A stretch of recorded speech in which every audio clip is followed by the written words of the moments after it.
Welcome back to Therapy Reveal, and this is episode number 5.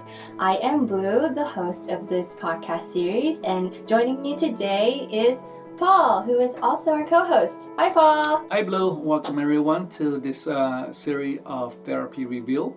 I hope you enjoyed the video, and if you have any comments, want to share any of your experiences, or have questions that you would like to be revealed about the therapy process or about mental illness, mental health in general, feel free to DM us or put it in the comment section below.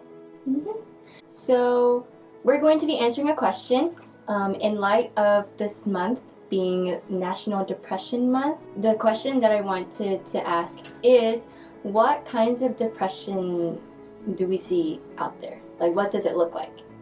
Yeah, so the term depressions are thrown out left and right. It's very commonly used, and oftentimes it can be misunderstood and misinterpreted and misused as well. Depression could be a normal sadness, right, that individuals or all of us experience on a day-to-day basis depending on our life events or situations.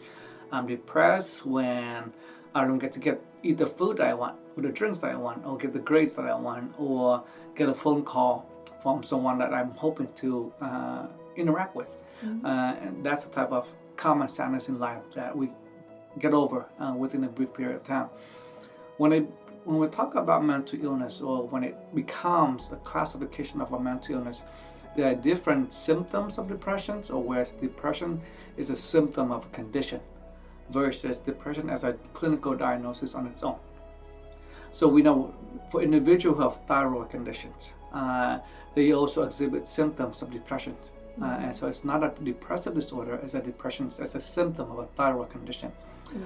There are women as well as men, rare, but there's still cases where men also have what's called postpartum depression, where it's after giving birth to a young child, where the hormonal changes in the mother, most of the time is in the mother, where that hormonal changes in the body also creates or produces depression-like symptoms.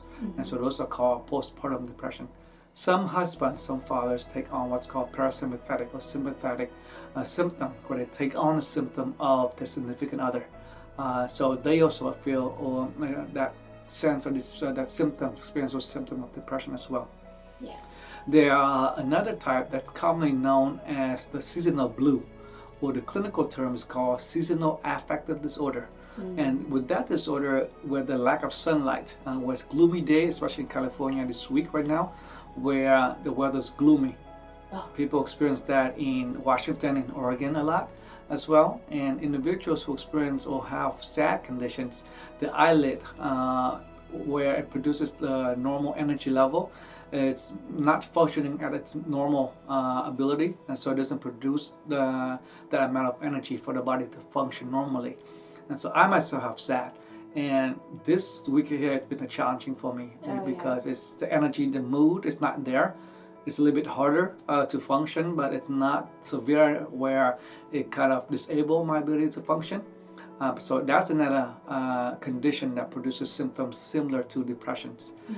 There are depressive symptoms that are part of bipolar disorder, which is a mood disorder classification.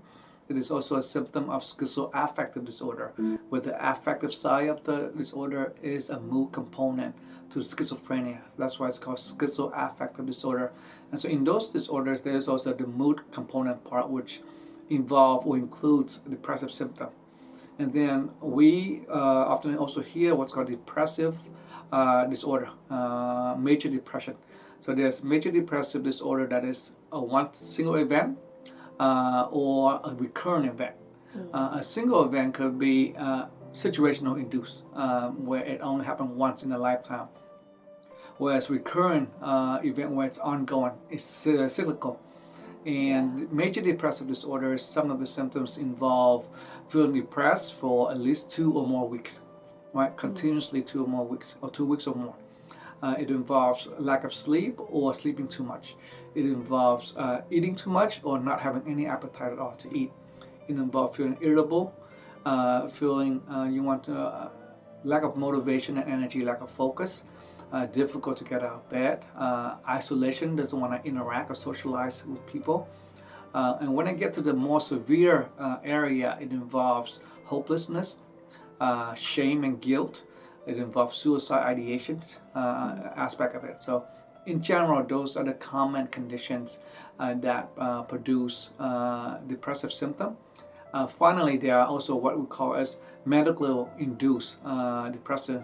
So individuals who have cancer or any type of medical chronic conditions, signs and symptoms of it, what we call as adjustment disorder, where we're adjusting to the situations or adjusting to the condition. It also produces depressive symptoms as well.